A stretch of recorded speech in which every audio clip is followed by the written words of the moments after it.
Welcome to Truth Telling with Elizabeth D'Alto, the podcast dedicated to focusing on the truth that is always evolving within us and around us, where we explore the potentiality of truth as a highly esteemed value at a time in history when most people have more on their plates than any one human should. If you're new to me, full expression is my jam. Some words people have used to describe me range from speaker, trainer, coach, healer, writer, spiritual advisor, teacher, podcaster, and someone even called me their soul Sherpa once. I'm less concerned with titles or labels and more interested in results, change, and creating a world we want to, can, and are proud to live in. A kinder, gentler, more curious, collaborative, reverent world where people respect each other's backgrounds, experiences, and truths. They trust in themselves, in life, and recognize that we need each other. And they know how to cultivate healthy relationships to true power, not the very unhealthy kind of power our current culture is predicated upon. Speaking of our culture, there's a lot of noise and ignorance in our current culture, and this show aims to cut through that by exploring the truths of a diverse range of incredible voices. From authors, artists, creatives, and educators to activists, speakers, and those in various scientific and esoteric fields, our guests hail from cultures and countries all over the world. We post a new interview every Monday, and if you want to keep up with the show notes and quotes from our guests, you can follow me on Instagram at Elizabeth D'Alto. You can expect a wide range of topics when you tune into this show. Everything from health, communication, money, success, parenting, desire, sex, love, and spirituality, to making pivots and transitions in life, and topics related to psychology, storytelling, gender and race issues, emotional intelligence, activism, advocacy, and much more. A few disclaimers. No episode of the show is meant for everyone, and every episode is meant for whoever needs it on the right day at the right time. Not all guest views will reflect my own, and that's intentional. We don't learn, grow, heal, or improve by staying in our comfortable bubbles with all of our people who look, think, or live exactly how we do. If you love what you hear and find it useful and inspiring, the best way to show your appreciation is to share the episode, subscribe to the show, and leave us a rating and review wherever you listen in from. Thank you so much for being here with me. Here we go. This is episode number 278 of Truth Telling with Elizabeth D'Alto, and Robert Kandell is back on the show, and we are honing in big time on the topic of men. Not in like the Salt N Pepa, girls, what's my weakness? Men! Okay then, way. But rather the what's going on for men right now kind of way. I appreciated this conversation a lot because while we focus mainly on the issues affecting women on this show, most of us have men in our lives that we really care about and have no desire to shut out or shut down, nor are we interested in dismissing men in general. It's just kind of hard to hold them in as much compassion sometimes, especially right now in 2018 as this episode is going live. So Rob and I discussed why that is and how we can all do better together. We got into the history of patriarchy, what exactly toxic masculinity is. We talked about male vulnerability, when and why people actually change, the different ways men and women feel validated, cultivating self-esteem, 3 parts to great communication, and much, much more. This is a great episode to share with the men in your life and use as a conversation starter for connection and understanding. So enjoy this one, share it up. The show notes are at untameyourself.com/TT-278. Again, that's untameyourself.com/TT-278. T as in truth, T as in telling, -278. Now for the show. We have another repeat guest here. And I hope you all know I only bring people back who were like people you liked and you told me you liked. So welcome back, Rob. People loved your last episode, actually. Really? Oh, I feel like it's been like 2 years and people will still be like, who was that guy who said that plot twist thing? Me, here. Yeah. So there'll be a link in the show notes for those of you that want to go check out Rob's previous interview if you really like this one too and want to see what else we jammed on before. But the new opening question is this. What is a truth that's having a big impact on your life right now? Wow. Okay, this has happened yesterday. And this is really right up your alley. So I'm sure we can dive right into this. Great. So I'm writing this book and I worked my ass off on it. And I gave it to my good friend, Jillian, who you met, Jillian Pothier. Mm-hmm. And she read the book and she told me many great things. And one feedback, she says, do you know the extent of how this is written from privilege? Mm-hmm. How this is showing your white privilege. And luckily, whatever, I was like in a very open mood, and I was like, tell me more. And she's like, look at this. This is how you start off the book. This is your major problem, and this is your thing. And, people not in privilege, they would laugh at you for this, basically. And, or not laugh, but probably have judgment around it. And I really felt that down deep to my soul, because I can't write a book that's not from my point of view or not from my perspective or not. And I want to be so open to other people's experience and say to them, like, oh God, like how do I sit in your shoes? How do I see it? So the truth is really, again and again, especially in this crazy world, how to connect to how privileged I am and how to still be a force of nature and impact and positive while keeping that in consideration. I don't know if that made any sense, but that was... It makes a ton of sense because it's pretty much been the premise of the show for the last year. Oh, good. It's perfect then, yeah. It's really perfect. We unpack it a lot because, and I think at this point for a lot of us, the name of the game is do more good than harm. Mm-hmm. And also understand that we're all harmful. Every single one of us, including people of color and marginalized folks, because we all have unconscious biases because we're all so different. We're all living in various intersections of privilege and not. So it's so fascinating because I think, for a lot of us now, we're seeing things, we've taken off the rose-colored glasses and we're like, oh, damn, this stuff is everywhere and it's pervasive and it's real and we need to just do better. Yeah. And my message, just to cause a positive, possible, stress or angst between us is like, my message is I'll just say this bluntly because that's who we are, right? Yep. The white men of privilege have problems and don't feel permission to speak about their problems because they're white men of privilege. They churn inside. They don't get discussed. They don't come out. Then they act in toxic behavior, which causes more separation between the genders. Yep. And so the main thesis of my book is like every man, privileged and non-privileged, should have the ability to touch their emotions, to understand them, to know the impact, and then speak about them. But that's very challenging for people of privilege because they don't feel they even have the right and to be received. So it's such a I'm so frustrated with the topic, but it's so important at the same time. It's a big conversation. And listen, there's overwhelmingly what I hear from people who do this kind of education, who talk about white supremacy and race and social justice, is they would rather see people doing the work and messing it up than not doing the work at all. And that's not to give you any cookies, and that's not to pat you on the back and be like, you did your best, Right. Because you're like all of us, sometimes our best sucks and it's not good enough. And this is why we can stay open for people to be like, hey, that actually, I see what you're trying to do here. And you missed the mark, Right. But how else do we learn?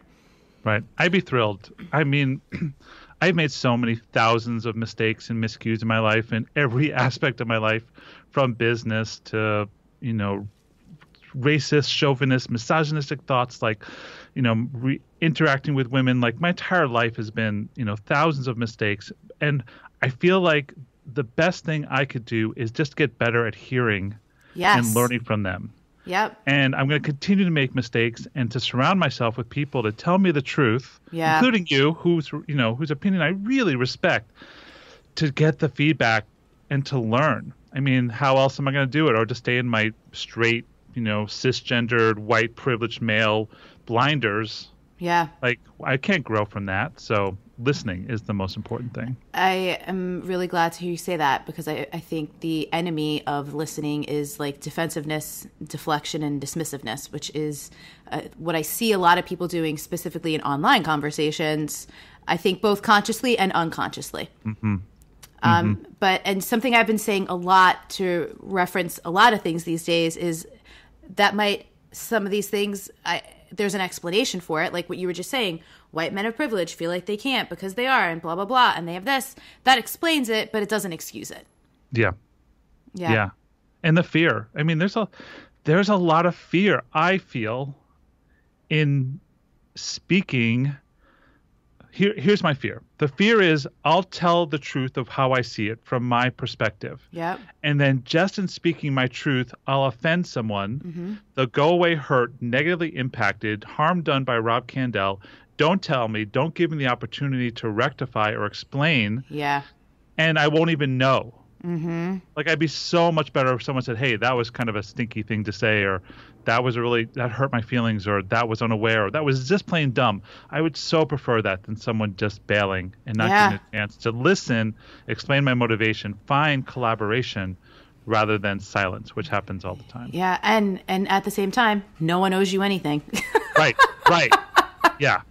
Yeah. It's fascinating. It's really, really, I was talking, was this in an interview yesterday or in a regular, and there was a conversation, and I was saying how I just remember, when I was little, plenty of people smoked, and then they started putting those Surgeon General warnings, and now, a couple decades later, we're at a time where if you see someone smoking a cigarette, you're kind of like, oh, who still does that? Right. And I'm really hoping that where we are in our times, that like privilege, racism, white supremacy are the next things that people be like, damn, who still does that in like maybe only a couple of short decades like it happened with smoking? I mean, it would be miraculous, and we'll see. There's no way of predicting it, but I love to see that in a lot of my closest relationships, that shit is really going out of, not that it was ever in, quote, style, but it's really going out of even remote acceptability. Right. And it's fascinating who we elected. I don't know if you're really into politics, but I look at, Trump and what's happening in the world as one of the best things that could happen. Yeah, I know people don't love that perspective, but I do share it. Yeah. And I'm hope, I mean, there's, let me hedge that a little bit. I like the positive part. I hate the negative part. I hate who we're electing to the Supreme Court. I hate what the climate, the climate control and the, like, I hate all the negative stuff he's doing. So forgive me for that. But on the positive side is, my goodness, we've brought all this stuff right to the forefront. We've made it, people are woken up finally to the conversation. Instead of sitting in the suburbs and watching more Netflix and eating more pizza, we're really polarized. And I love the action of the polarization. And I'm hoping that, our next generation can benefit from this really challenging time. Yeah, when Desiree Adaway was on the podcast, I've referenced this in several episodes that came after it. Subsequently, she asked the question, what radicalized you? And I think for a lot of people, Trump being elected is what radicalized them. Even, especially like you and I have our toes in a lot of, quote, conscious spiritual communities. And what's rampant in those communities is love and light, is good vibes only. And I don't watch the news. That's negative, right? But it's like, well, now people are paying attention because it actually does impact them. It does affect you, and that's privilege in action, right? When you can look at something and go, well, I don't need to watch that. It doesn't affect me. I'm going to be over here being positive. And it's like, well, guess what? Yeah, this is affecting my children. Yeah. We reached you. Yeah. Woken up. So yeah, I love to hear that you are exploring that and really looking at it and really considering it. And I love the title of the book, Unhidden. Thank you. A book for men and those confused by them. Thank you. For anyone listening, raise his hand. It was a trick title. I did it. Yeah. Thank you. Thank you so much. So you and I, you've been working on this book for a couple of years. I remember like 2 apartments ago, you telling me about this. I want to hear why, like, what's the origin story? What's the root of it? Give the people a little background as to like why you wanted to, and also why this is your work to do. I've had a fascinating story and a fascinating life. The brief tale is I was normal till I was 28. Asleep, white, cisgendered male, working up the corporate ladder, house, wife he didn't know, sex life non-existent. I mean, totally normal in the mainstream America, and then went to Burning Man in 1998 at 28, woke my ass up and big time, and then started doing personal work, and then eventually opened up One Taste in 2004, did that for 10 years, left that in 2014, and really started my own brand for the first time. Yeah. First time in my life, really. I've always been exceptionally good at second in command. The man behind the woman. Like, I am awesome at that and really insecure and not well, trained to be the man in front of the curtain. So I even did that for my first couple of years outside of One Taste. Kept co-creating situations where I was a second to some great teachers and some great people. I did a course with John Weiland, Kendra Kunoff, and Eva Clay, and just managed somehow to put myself behind them, which was my baggage. And then, so end of 2016, Morgan, my wife, was nudging me. You have to write a book. But, Morgan is like the perfect nudger because she's like a little nudge. Yeah, she's not like a hammer. No, she's like a little soft raindrop that, after 1,000 raindrops, you get molded, right? Like, or a book, and so finally I was like, all right, I'll write a book. And so then I have my podcast, Tough Love. And what I did is I took my favorite 20 episodes, transcribed them, wrote it in English, rewrote the transcripts in English because it was in Robbie's, which was rant language, rewrote them, and then had a book, had 40,000 words, 45,000 words, and went to Hay House, and then Hay House had a contest. If one person from each workshop gets a contract. So I said, all right, I'll try that. And I hired Kelly Notaris of KN Literary Arts. Kelly Notaris is an amazing friend in person. And she read my proposal and she read, the whole thing. And she said there was one line that caught her. And she said it was, we hide behind optimized social media profiles. She loved that. And so we workshopped it. And she said, you should write a book for men. Because she knew my history of working with men. And she should write a book called Unhidden. And I was like, oh, it's like she hit that spot. She, what all good book coaches do is she took my raw material and she made it so much better. I'm so grateful. So I was like, yes. And so for the last, year plus, I've been working on this book, taking the part of the manuscript I love. And I've created a journey, a framework for men to move from point A to point B in any aspect of their life. And then inside that filled a pragmatic hero's journey from where they are now to where they want to get to. And in there is about how to find self-esteem and self-empowerment and all the ways society kicks our butt and how to work against it, how to interact, succeed, and connect with a modern woman because modern women are kicking the butts of modern guys. And this is my advice on how to step up and connect with women, and then how to find your purpose in today's world. So it's been a great evolution and a great experience for me. So interesting. So as you were describing that, it brought me back to the first thing that we opened with, and I'm like, oh man, I wonder how many people are going to look at this and go like, men are not victims.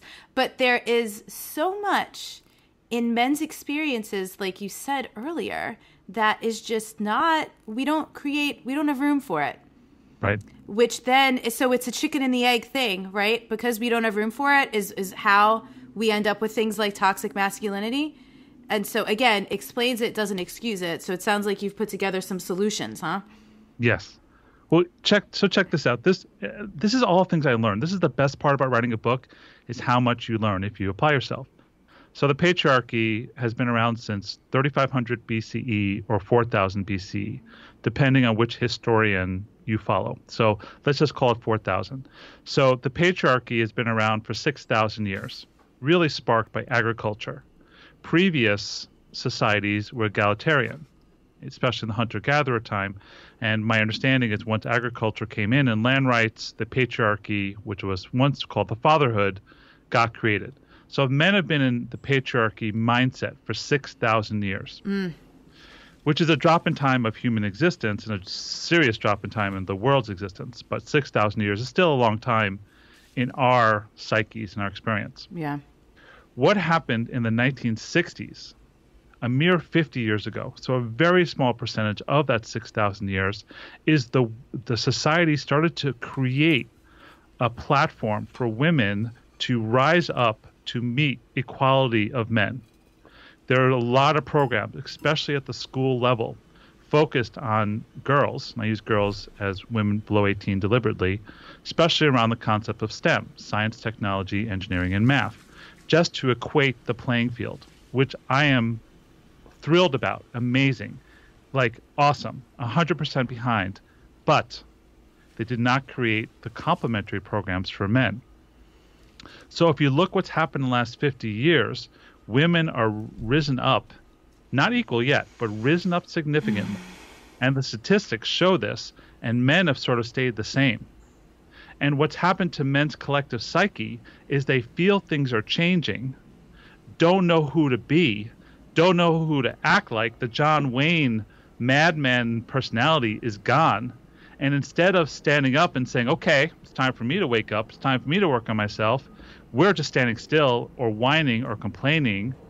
And in that, there's been this loss of how to be a man in today's society. So no excuses, no blame. It's a wonderful thing of this equality, and men need to wake up to say, okay, I'm ready to face this challenge. And a lot of them are not. Yeah, this is really interesting. Some of it makes me uncomfortable because I can sense where it's crunchy and there's just, people who listen to the show hear me use the words nuance and complexity all the time. Mm-hmm. So I want to stay in the lane of talking about what you are great at talking about, and I won't tug on the threads that part of me wants to break things. It's fine. I'm with you, though. Wherever you want to go, I'm with you. I know that. I appreciate that about you. But here's what I am curious about.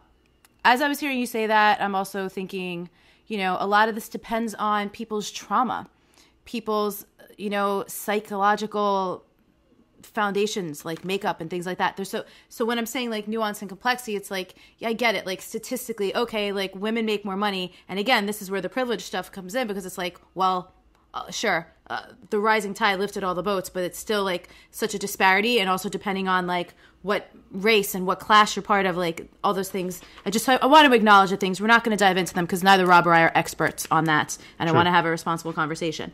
But to me, this term, toxic masculinity, I don't know if you are able to give us more of a definition, but to me, it really sounds and looks and feels like when it's almost like a gross immaturity and lack of emotional development and responsibility. It's like, and lack of accountability. Am I hitting it anywhere near what it actually is? Yes. A lot of people don't like the term toxic masculinity. I think it's appropriate. And my viewpoint of what causes toxic masculinity is two things. One is fear. Men do not have the channels, the emotional intelligence, the skills to handle their fear. Like I said, STEM programs for girls, no emotional intelligence programs for boys. Right. Which would have really saved a lot of, if they would have done that back in the 60s and 70s, I think the world would be different today, but they didn't. So as women's power has risen, men's fear has risen, but because they cannot connect to it, deal with it, transform it, it comes out as toxic masculinity. In other words, if we can't understand it, we kill it or beat it or berate it. Right. So it's men's inability to even understand what's happening that this comes out. Catcalling is such a fascinating topic for me in terms of, from my perspective, it's just dumb. Catcalling is it's just dumb. I know it's painful, but it's an ineffective communication technique, right? You're like this is straight up ineffective communication. Right. I'm sorry. I'm at a very specific level of abstraction. What's the closing percentage on that? It's low, but it's like, what are they thinking? And then I'm just like, catcalling is like a boy. It's like a 12-year-old, 13-year-old boy methodology to get attention that they're trying when they're 19, 20, 30, 40, 50, 60. So what is that? How did they not learn to let that go in the 7th grade or the 8th grade? Pulling pigtails didn't work back then. It's not going to work now. And so what is that? And to me, like you said in your initial question, it is a sign of immaturity. And I don't want to paint men in a bad picture. I want to just call them uneducated, uninformed, immature, and society is the cause of that. Now, every man has the opportunity to say like, Oh, I'm immature. I'm uninformed. I want to learn something. I'm going to go talk to a woman. I'm going to read a book. I'm going to take a class. I'm going to watch a video. Like, there's no shortage of ways to get smarter every single day. Listen to one of the 10 million podcasts about this. Right. They're out there. So there's no excuse for men to remain dumb, but society has created this environment where men have stayed immature. Yeah, yeah. And I appreciate the way that you have worded a lot of that. And again, drawing the parallels to the privilege conversation, you know, like a lot of white people, for example, like we don't want to be indecent. I don't want to be acting from all these unconscious biases. And so I've made it a huge investment of my time and education in the last year and a half to read, to educate myself, to follow teachers, to pay people to teach me. Right. And like you're saying, like there's always resources. There's so many teachers. There's so many friggin' things available. Where, and I appreciate you bringing up the fear, why aren't, this might be a non-answerable question, why don't more men do it? My viewpoint is that human beings are lazy. We want the maximum results for the least amount of effort. That is our human nature. I think that's the basis of every book Tim Ferriss has ever written, right? Yeah. What is it? If you're listening, they call Tim. It minimum effective dose. Right. Exactly. So the most results for the least amount of effort. People only change. The corollary to this is people only change when the pain of change is less than the pain of staying the same. Because we live in a society where men can easily numb themselves on 10,000 different things, most of them from the privacy of their own phone in their room, porn, games, television, Netflix. The opportunity for numbing has increased so significantly. So they look at the mountain of climbing their own fear, which I can tell you was a pain in the ass. I did not like my ego getting my ego ass kicked 10,000 times during my education. I'm grateful that I did it, but that's only because the pain of staying the same was greater than the pain of change for me. And that's the only reason I did it. Yeah. Now, so here I'm going to throw another chargy. Women are allowing men to stay in this numb place because they're not standing up and saying, these are my bottom lines for relating. This is not acceptable. So women have co-created this status quo by them not saying, no, you cannot have sex with me like that. No, you cannot talk to me like that. No, you need to clean your shit up. No, you need to grow up. Like, because women will not speak, men think everything's fine, and we're in this status quo box that we've co-created. And listen, I know for anyone listening who might be getting irritated, well, I don't do that. I've been working on my boundaries. Like, it's just like, it's the not all women, not all men, not all whatever argument. And so, like, Rob is speaking in generalities. We're not saying it's you personally. I saw this great meme that, again, it comes back to the context of race stuff, but it was like, white people need to learn how to see the term white people as like referring to the institution of whiteness, not as like you person who might happen to be white. So it's the same thing. Like, as Rob is saying women, as Rob is saying men, he's not like necessarily calling you out personally unless it does actually apply to you. You know, like that should be implicit, but just in case it's not, throwing it out there. Right. But and to your point, I was raised to be a chauvinist. I was raised to be misogynistic. I'm a New York Jew. I'm a firstborn male New York Jew, born in the 70s and 80s.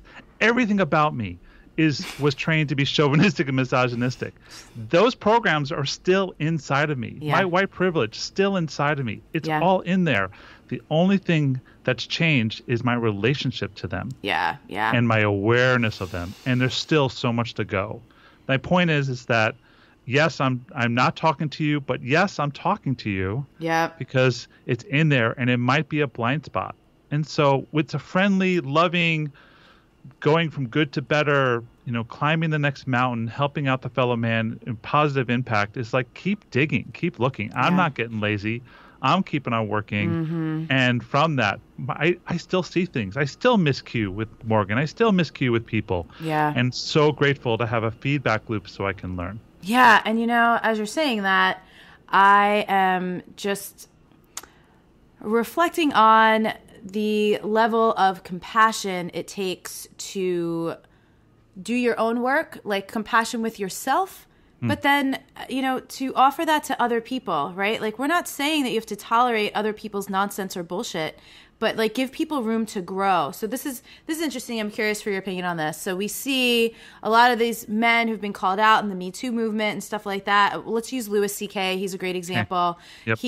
Comedian, for anyone who doesn't know, Louis C.K., comedian, what he got exposed for was masturbating in front of women in all kinds of context, like taking a business meeting with someone and he's masturbating under his desk, like at a restaurant and he's like masturbating under the table, and a couple other things. And he's a comedian. He went like off the grid for like 6 months or 8 months or something like that, tried to make a comeback the other week, and the internet was not having it. The internet was like, oh, I'm so glad Louis C.K. has decided it's been long enough now, but like the accountability is like a big missing piece. So what creates accountability in a person who might not naturally be inclined to be accountable? Whew. Now I was thinking about a colleague of mine. It's public, so I can say his name. His name's Reed Mahalko. And he had some Me Too type breaks and got called out on it. And he's been for a year plus, been on his journey of awareness and making up for it. His business is destroyed. His reputation is pretty destroyed. And he has an accountability pod. And inside the accountability pod, which is also very public, he's been held to this fine, powerful line of awareness to not let it sneak out of the after 6 months. Now, I personally don't know the details of it. I don't know if it's a great thing. I don't know if it's a lousy thing. Like, I'm not intimate enough to know. But I do know it's a great thing from the things he says about his awakening around this, his responsibility and his miscues. So I will use his words.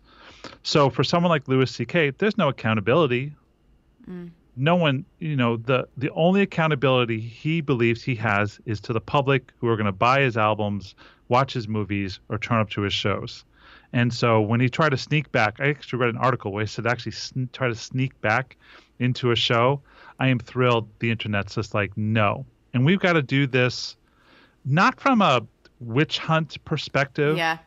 I think that's really important, but from a, hey, this has got to get better. We need to do this together better from that perspective of let's all not let us, sneak back like some kid off detention who are just going to do the same crime again. Let's continue.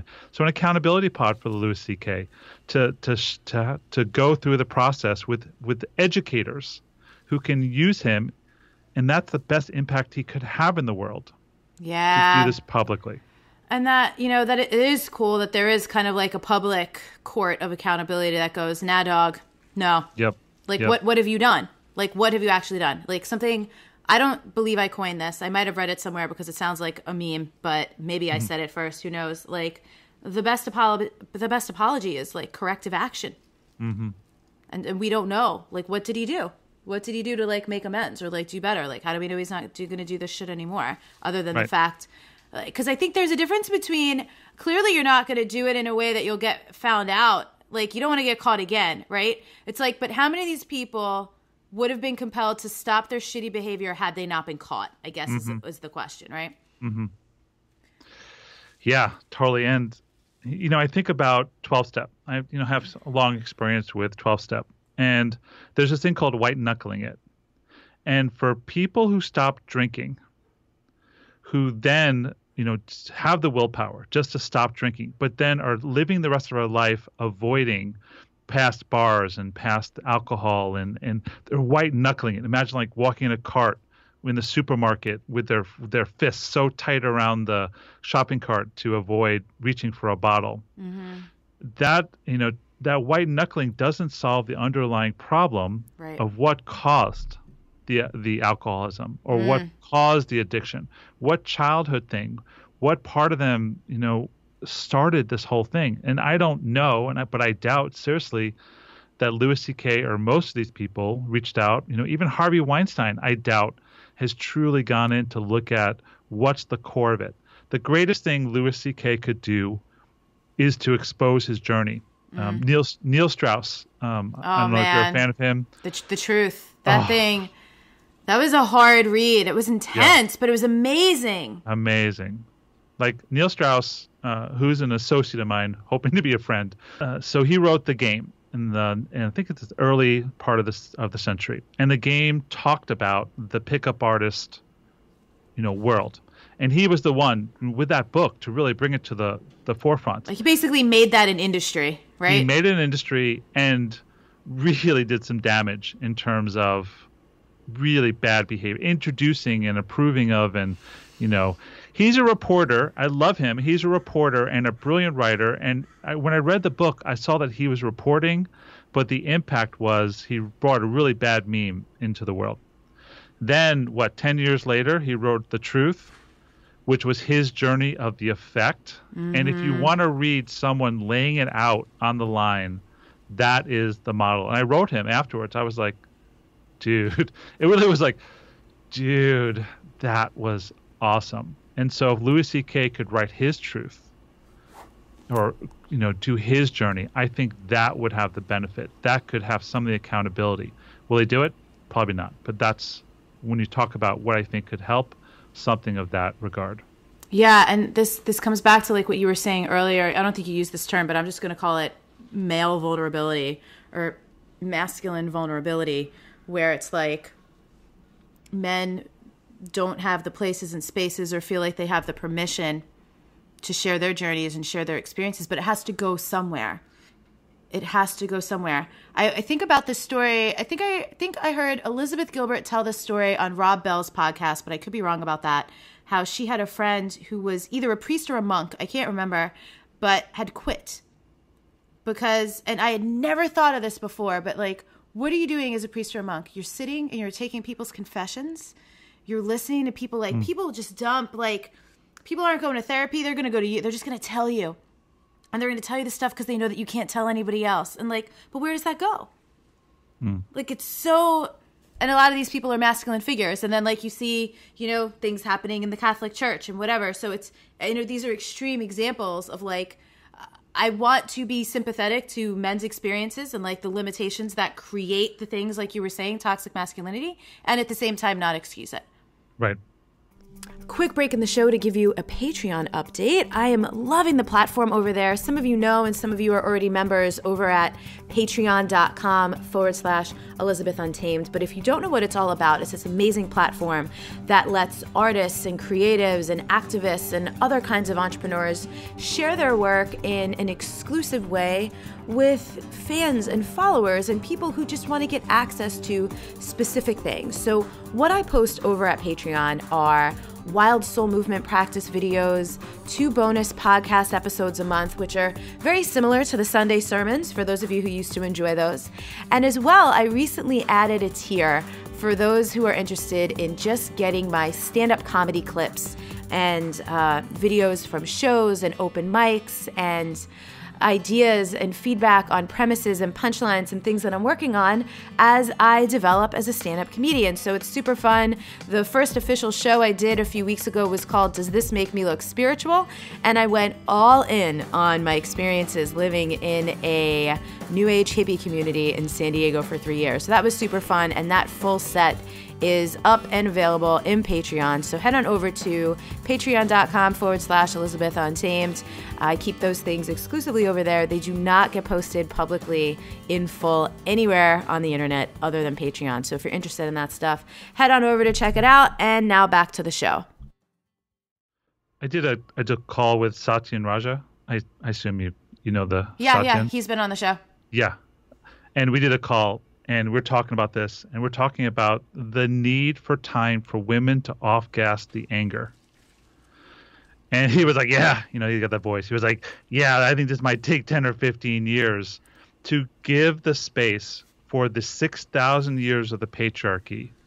And one of the crimes guys are doing now is like, hey, I've been a good guy for 6 months or 8 months or a year. Like, why aren't you done, yelling at me? And Satya and I were just like, oh, boys, we got some time. We got some years to make up for. And, I to go to the, not all guys, like, I know that Morgan is upset with me. There's a portion that's me. There's a portion that's her ex-husband. There's a portion that has been her boyfriend. There's a portion to the dad that abandoned her. I am holding the charge of all the men in her life. And then you could look at the ancestral, if you want to go down that road, the impact on her mother, her grandmother, up to 7 generations. This is Morgan's expertise, by the way. But, the whole process. And so for me, I have choice number 1. Say to her, I didn't do that. That's your ex-husband. I can whine about that. Or I can say, like, baby, give it to me. Like, please off-gas it. Please, I'm going to increase my presence. I'm going to put my attention on you. I'm going to turn my ego off. And I'm going to hold you in that. And that is, to me, the greatest gift I can give her, so she doesn't have to keep it inside. Yeah. So men need to know it's really important to allow the space, the presence to off-gas.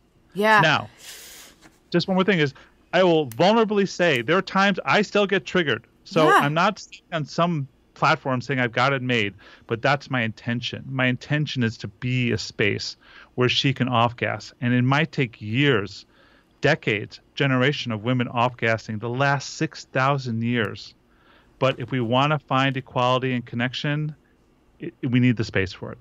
I love this line of conversation because, this is something I see a lot online, the disproportionate responses.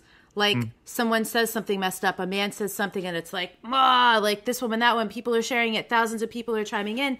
And it's not unwarranted, but like you're saying, there's an off-gassing. Same thing in the race conversations, right? Like a white person does something and then like tons and tons and tons of people of all races are like on them.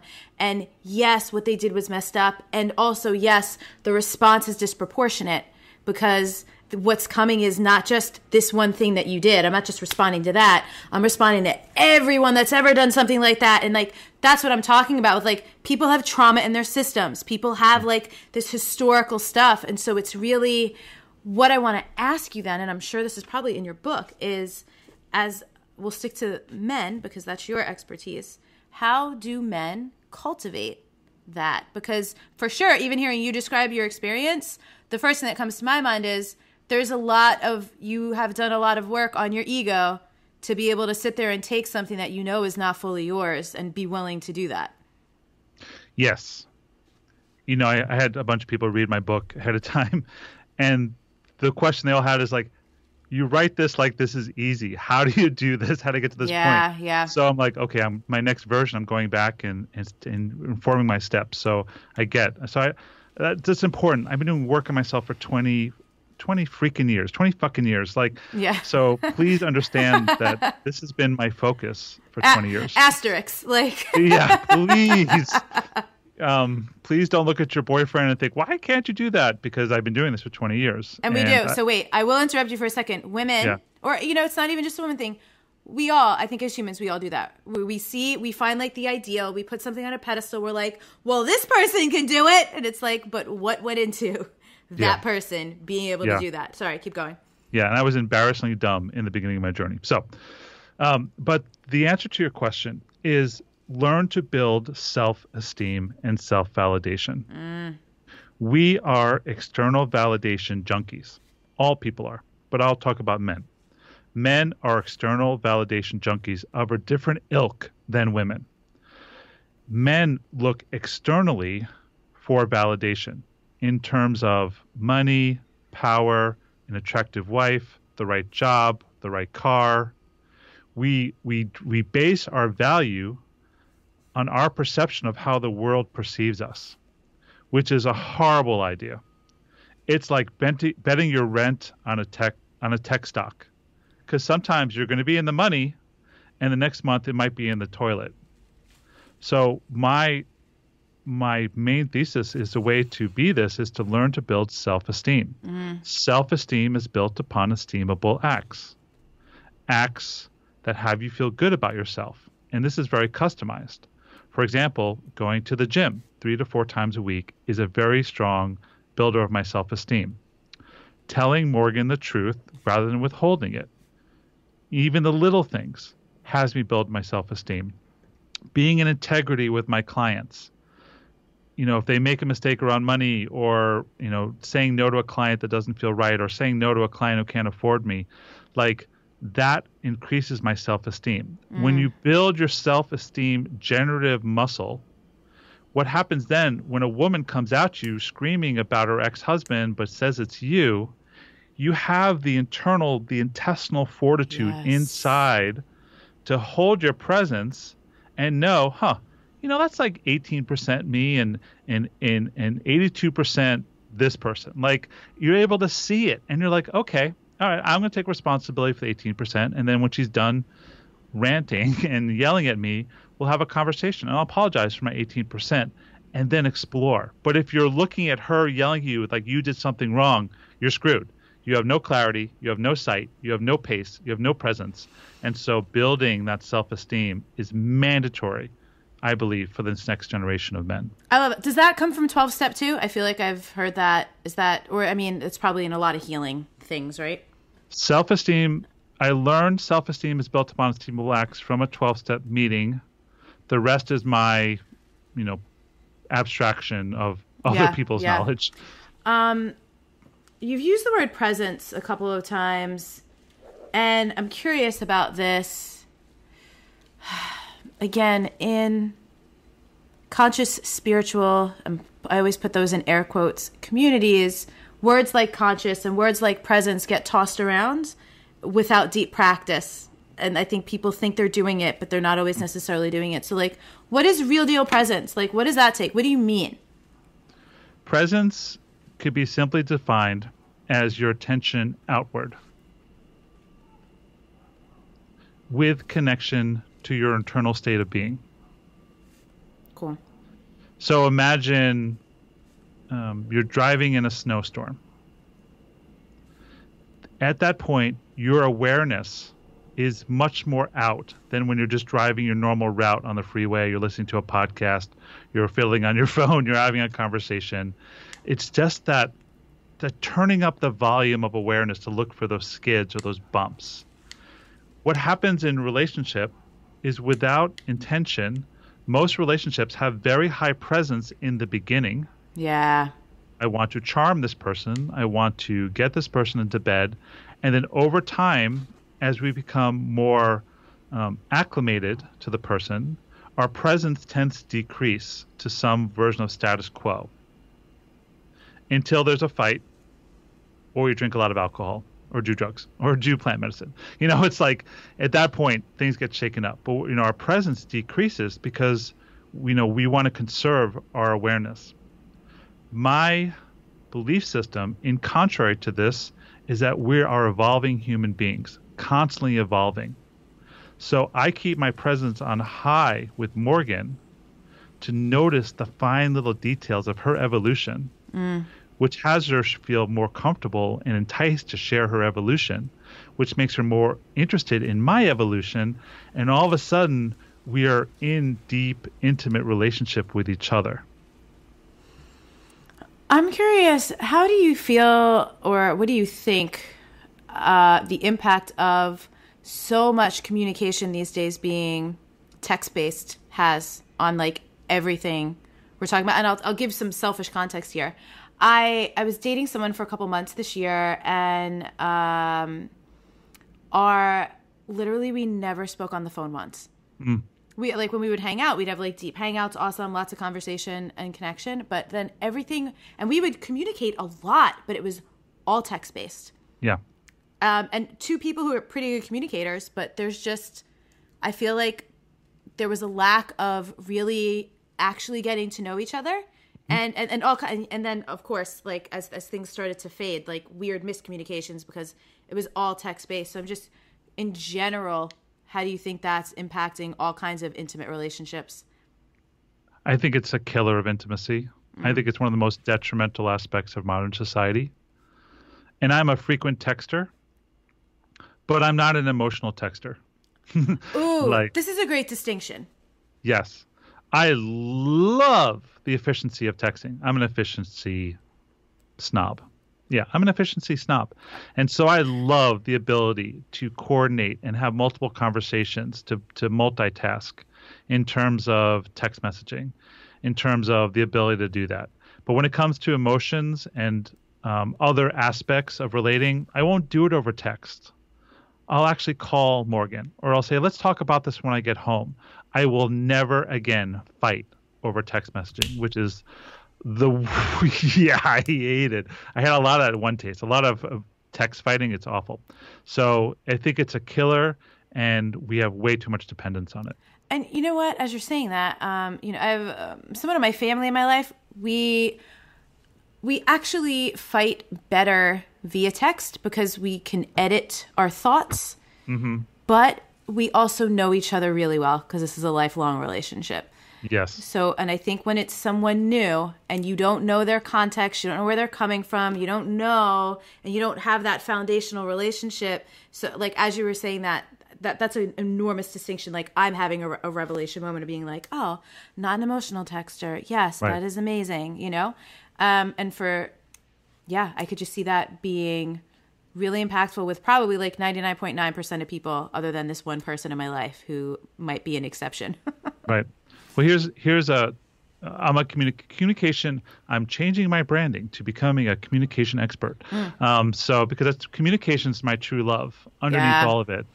And so there are three parts to every communication.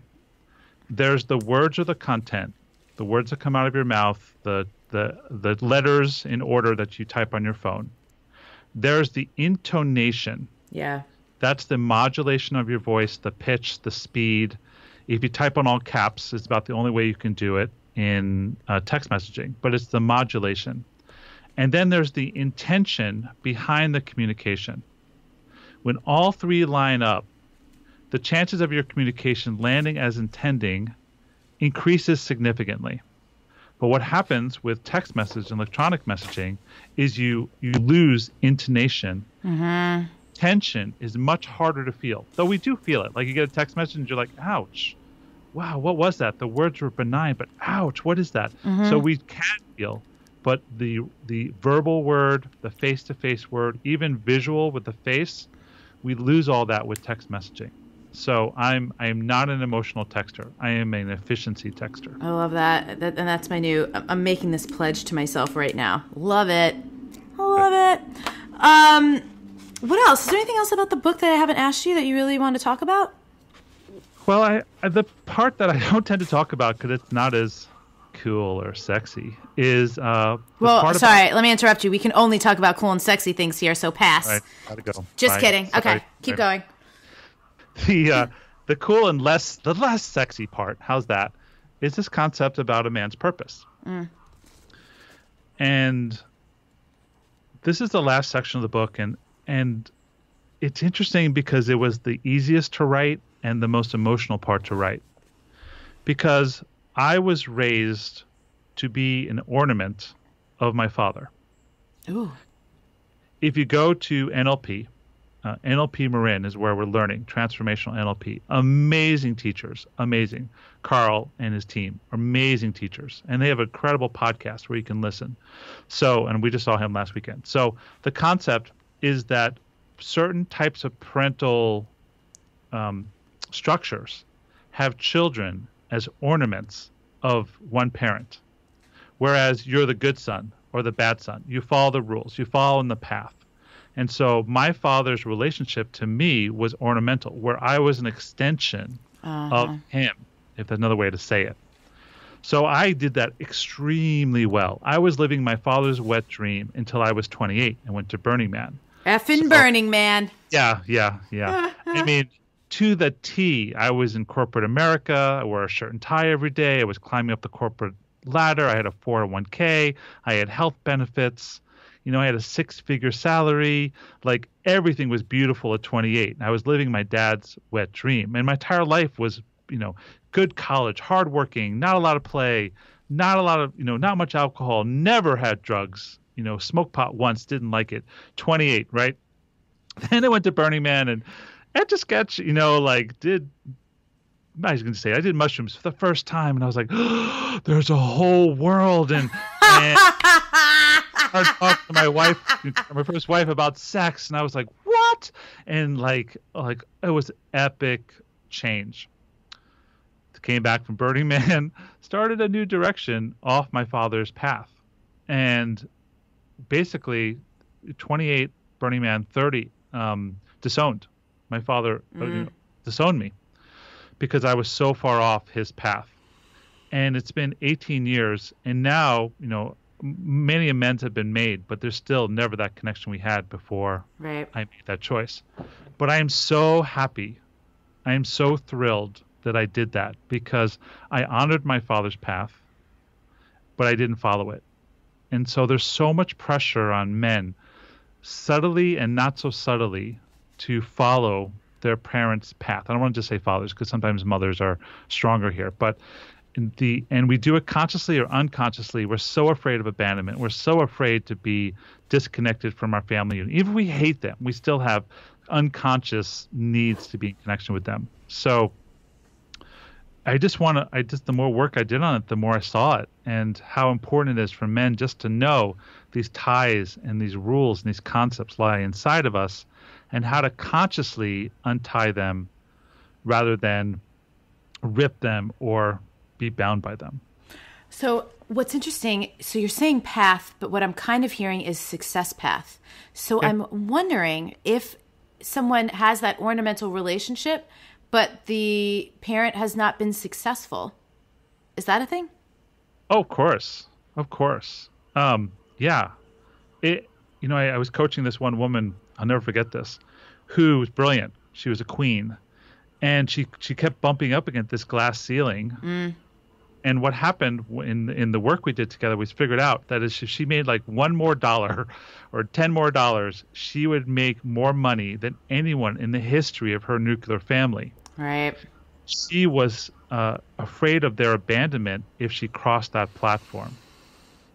Once we saw that, we did some work to ensure that fear, that unconscious fear, was handled. And she doubled or tripled or whatever she did with her numbers. And she still stayed in relationship to her family because her family was like, woohoo, awesome. But it was an unconscious fear inside of her. So success, non-success, it doesn't have to be, down the golden chute per se. Yeah. What about, do you have any opinion or experience with, there's a couple terms now, and I'm in the moment not remembering any of them, so I'm hoping that maybe you do know them. It's like kind of like these men who've just like are done with women. Incels. And there's another one. I think there's one that starts with like an M. It's like going our own way or something like that. Oh yeah. It's an acronym of a group of men. I know exactly what you're talking. Mogul. Something like that. Yeah.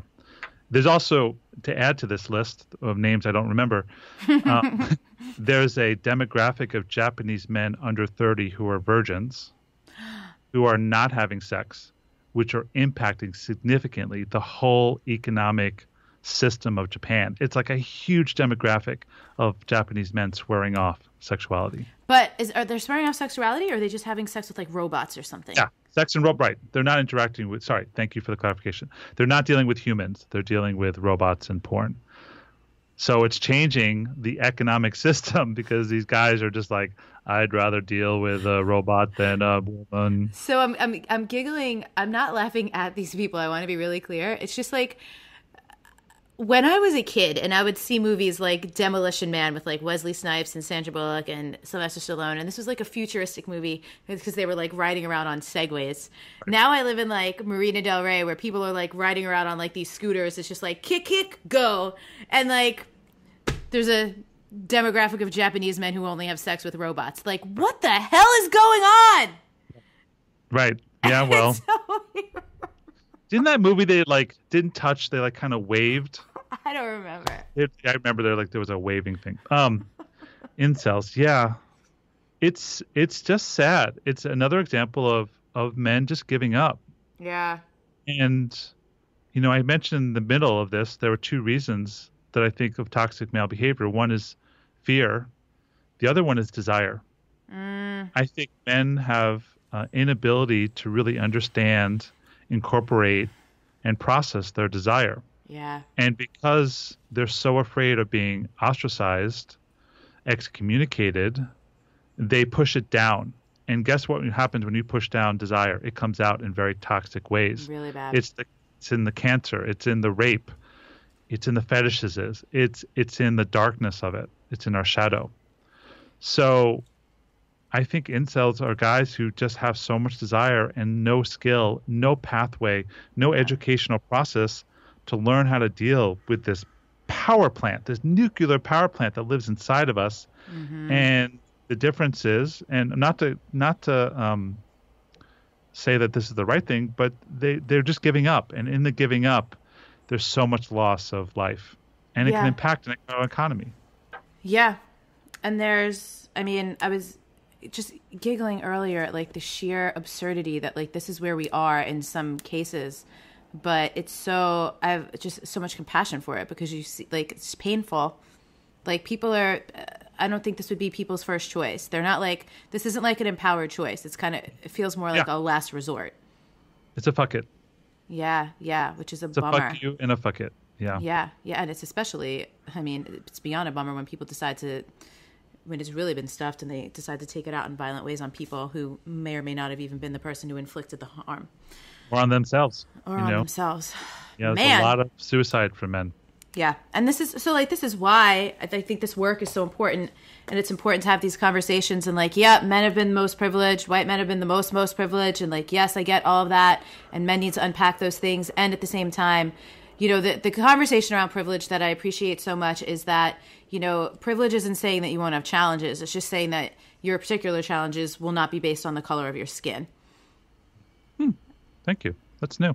Yeah. I mean, I didn't make it up and I don't know who coined it because I've seen it a lot on the interwebs, but, I think that's important to remember. Like people still have, you can come from a privileged class, family background, whatever, but like people still have their stuff that they still need to work through. Yeah. I did an interview with Randy Spelling. I know that is. Randy Spelling is a coach in Oregon. He's the son of Aaron Spelling and the brother of Tori Spelling. Got it. Wow, the guy was so amazing because he was like, he grew up and he was in the Hollywood lifestyle. He had everything he wanted. He had the house. I mean, the big house. This is, Aaron Spelling was like 90210 and like a huge producer of the 80s. And he then got into drugs and had self-defeating and suicide thoughts and then pulled himself out and now lives in a coastal town in Portland. And he said the most amazing thing. He said, I was in this huge house with everything I wanted, but I just wanted to be in one room with my family. I wanted just to have a mother and a father and a sister I could relate to, and I didn't have that. And I was like, wow, I mean, that is, how can you hear that for someone, who living on food stamps or doesn't have enough food or heat or clothing? I really get the chasm, of how ridiculous that sounds, but to him, it's not ridiculous. To him, that's his version of childhood pain.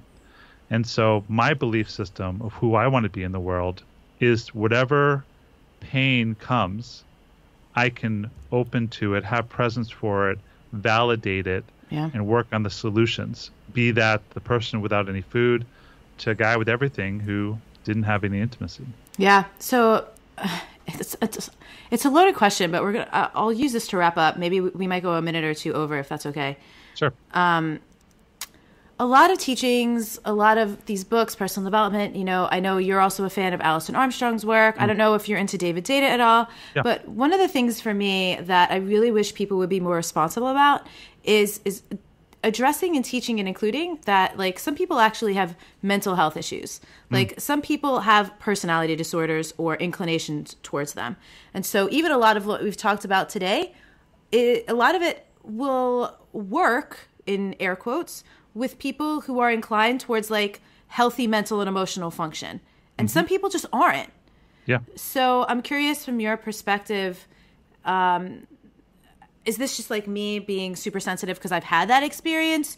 Or do you see a gap in that as well in a lot of these teachings where people just like don't get a heads up and then they're like struggling to like use the tools, but it's not working because there's other shit going on? Definitely. There's certain times a client comes to me with issues. I'm like, listen, I don't got it. I don't have the skills to hold you. Yeah. I have this somatic therapist I recommend in Los Angeles. I have this person research this. There's plenty, but I can't I don't have the skills to hold you. Yeah. So, please go do the work with them, and you still feel desire to come back to me, I'd be happy. But I don't want to abuse the trust I have in you or take your money when I don't believe I have the skills to do that. And I've done that a good 10 times in the last 4 years, which is part of my integrity. So definitely there are situations where mental illness, and there's a lot of going on, again, this is Morgan's expertise, but there's a lot of stuff going in our environment. There's a lot of chemicals, there's Wi-Fi, we are having a changing ecological world that's affecting us mentally, and chemicals and all these things that are occurring. So it's not a person's fault or even a biological fault. It's living in today's world is unhealthy. Yeah. So just know that that's changing the world as well. Like change in testosterone for men is decreasing significantly and impacting. I mean, we can go off on this for a while, but the point is like there's an environmental impact. Yeah, it's also a good point. And I just had a girlfriend actually was telling me about this whole thing that she basically had like birth control induced depression. Which I didn't even know that was a thing. So, lots of environmental things. This is awesome. This is what I always appreciate about you. There's so many different threads that we could pull. And, between the two of us, the amounts of things that we've explored, it's always a juicy conversation when we come together. So I'm pumped for your book. Congratulations on that. Unhidden, a book for men and those confused by them. And what's the best website? I'm sure people are going to be able to get it on Amazon and stuff. But where do you want people to go to find you? The central hub is robertkandell.com. So Robert, Kandell, robertkandell.com. That's the book, the podcast, my writing, how to get in talk with me. My social media is all there. That's the hub. Cool. Yeah, and we'll put all that stuff will be on the show notes page, which we gave you a link for that in the beginning of the show. So thank you so much. This was so enjoyable. My absolute honor. Thank you for having me again. Bye. You were saying something about that tall poppy syndrome. What is that, if anyone listening doesn't know? So it's really, it's part of the vernacular in Australian society, and I think the United Kingdom, it's really that experience of being too tall, too much, too beautiful, too brilliant, and you need to get cut down to size. Sugar, you need to get cut down to size. And it's very visceral, and it's, and I have days of things that I want to say about that because it is so extremely painful to experience it. And I think even more painful is that unconsciously we've contributed to it. So I think about this in the context of, I talk about we canonize people and then we dehumanize people, right? Ooh. So we do this kind of bell curve of, putting people up on a pedestal. And then when they start to zig when we want them to zag, we cut them down, we demonize them. And again, it's pretty unconscious. And I think it's I can feel it in my chest, as I say. I think this is one of the biggest reasons people are afraid of success, because they have, ancient recollections of having this happen to them, and they've seen where they've participated in it too.